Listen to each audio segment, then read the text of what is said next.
Hi, this is John with the first video for Challenge 3, Blank Slate. Looking, I am aware, increasingly disheveled as these challenges progress, so who knows what's in store by Challenge 6. We got the yarn, that beautiful New Zealand-made yarn, pavlova, which is a wonderful dessert if you haven't tried it. And we saw the video, and the first thing that came to mind was Maori culture. The yarn kind of screams of New Zealand in its labeling, and I will always use an indigenous people as a source of inspiration. So, tribal tattoos. That's what first sprang to mind. Now, we've all seen them. They are hugely popular in the skin art field.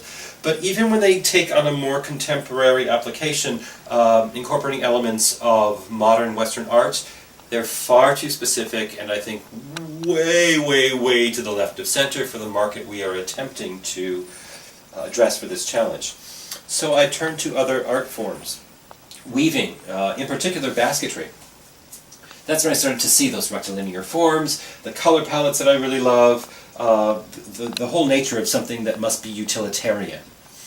That all started to connect for me. And I spent a little bit of time looking at what contemporary accessories designers are doing with Maori inspirations. I didn't want to get locked into their visions, but I did want to see what was out there. So it was making progress for me, but I still found it to be so specific. I needed to open it up, and how do I marry that to something? Well, I didn't really have to, it already exists. There's this wonderful town, Dunedin, on the South Island of New Zealand. It was designed in Scotland, it still bears its Scottish inspirations proudly, very classic. That took me almost immediately to the traditional Scottish sweaters. Here we're seeing some knitting that bears resemblance to weavings. We're getting the introduction of elbow patches. It's all starting to make a lot of sense to me.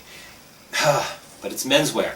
When was the last time menswear was anywhere near the kind of hit that we are to aim for? I don't know. It took me a while to realize I didn't have to reinvent the wheel. The boyfriend sweater has been in existence for a very long time for great reasons. Very personal, they're comfy, they're relaxed, they're incredibly wearable on a daily basis. I am not a fan of the current trend of taking this silhouette and greatly feminizing it through color or draping or lace and calling it a boyfriend sweater. It doesn't make sense. So I stayed pretty classical with all of that. So I started sketching, playing around with some things, a brief foray with felting, which I quickly abandoned.